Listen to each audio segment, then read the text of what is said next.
Natures in man. Right. Set him free.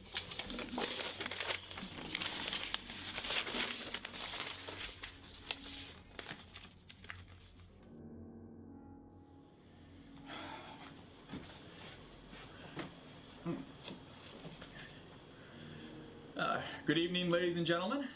My name is Henry Jekyll, and this is going to be a filmed documentary of the experiment I'm going to conduct. I want it all to be on record for any future purpose or reference, and also because it's easier for me to talk about the experiment while I conduct it rather than writing it down meticulously without missing any details. For the unknown viewer who might be watching, I have a degree in philosophy and chemistry.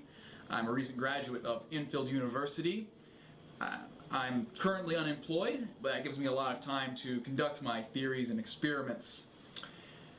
It has recently come to my attention about the possibility of the duality of natures in man, meaning that man could have two conflicting inner natures, what seems to be two conflicting inner natures.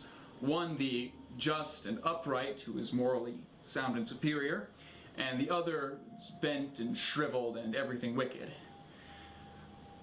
The theory that a man can have both these extremes of personality, that a man can be both good and evil, is inadequate.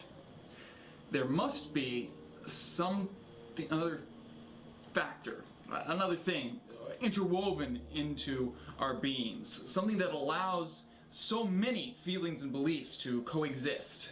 What makes human beings inherently contradictory. For instance, normally I prefer classical music, but the occasional hard rock really isn't out of the ordinary. Now, is that considered preference or a personality shift?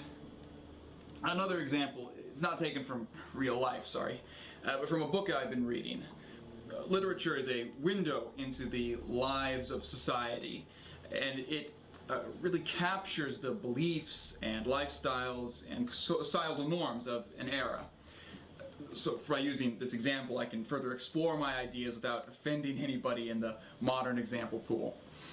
In the book of Tests of the D'Urbervilles, we have many wonderful examples of character analysis, mainly from the two major male characters. So Alec d'Urberville is represented as an upright, respectable gentleman who may be morally compromised, and is later proved to be so. So he represents a well-known characteristic of man's nature, which is the facade. Showing one face while being something else. Two-faced, manipulative. That's the facade. Angel Clare is, by all means, an exceedingly interesting character, because he is governed by a very strict moral code. Yet he has no foundation for that moral code. He's not religious, so he's not conforming to a societal norm, and he doesn't believe that he can better his life in any way by conforming to this code. So where does his intense need to abide by this code derive from? Okay, maybe I've known somebody like this. Someone who would live a good life, yet had no reason to do so based on their beliefs. It irritates me to no end to see such a contradictory life without rhyme or reason. There is no logic in such a life. There should be. There must be guidelines that determine our natures. Thusly, I believe that man can live his life with a facade, concealing his true self, but also that there is something deeper, hiding behind the facade, which was built to hide from the man himself. And if we can reveal that nature, then we may begin to understand the secrets of mankind. So much for the philosophical, onto the chemical. So obviously, my goal is to see if I can compound a chemical solution in the form of a drug to split these polar twins and set them free to roam about, do as they will. Let the just one free from the stain of remorse, and set the unjust free from the burden of moral obligation, free to do as he will from the stain of conscience. In freeing these two, we may begin to understand the complexity of the human soul. We can study them, ask them questions about their hopes and wishes, and maybe begin to determine the cause of humanity and the purpose of life.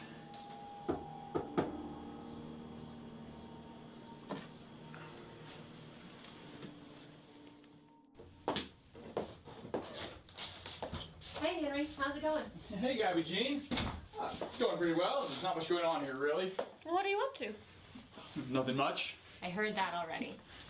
You working on anything cool? I thought I heard some theoretical, philosophical stuff. Nothing more than my usual ramblings. What's all this? Nothing in particular. It's just random thoughts I managed to write down. You know, you haven't really been yourself lately. You've been really on edge. Well, I haven't been working. Yeah, it's worrying me. Well, I understand. It can be really tough finding a job after school. But once you do, everything will be fine. Trust me. Speaking of, how's your job? Oh, not bad. Not great, but what can I say? I'll get to the point where I love it soon enough. I just have to plow through the garbage just like everybody else first. It's classic, really. I'm the poor little assistant slash intern slash wannabe big lawyer who constantly makes coffee for the bigwigs. No, seriously, I'm more like a barista than a lawyer in training. Hey, what's this? Nothing. Are you getting into photography, Henry? That's so cool. I'm just setting down some of my thoughts in video form. Why? So I don't forget things. What a horrible habit I have of forgetting things. Yeah, but what made you think of this? I mean, hey, are you trying to be a big internet star who talks about his thoughts and how to organize your laboratory and makes money by the buckets? No. Oh, I think you'd be really good at that. Hey, what about cat videos? Pool would love to be a star. I can't believe you named that cat Pool. It's been, what, 3 years? Get used to it. Besides, it's your fault that's his name. You shouldn't have thrown him in. He was mangy and buggy, and I thought it would be humane. That's not right. There's a moral code, you know.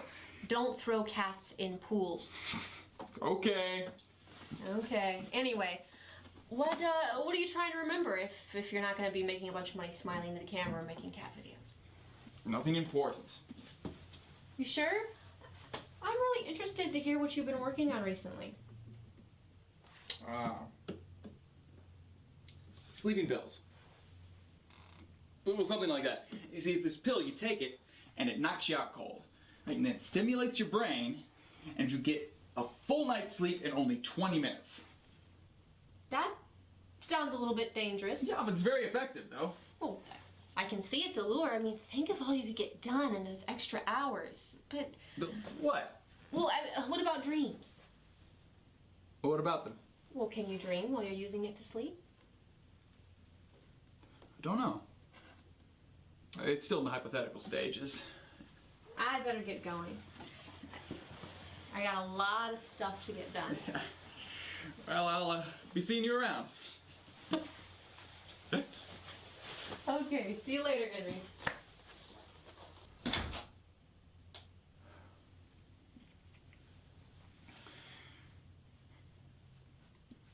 Gabby Jean, if you ever watch this, I'm sorry. I can't bring you into this. It's far beyond both of us.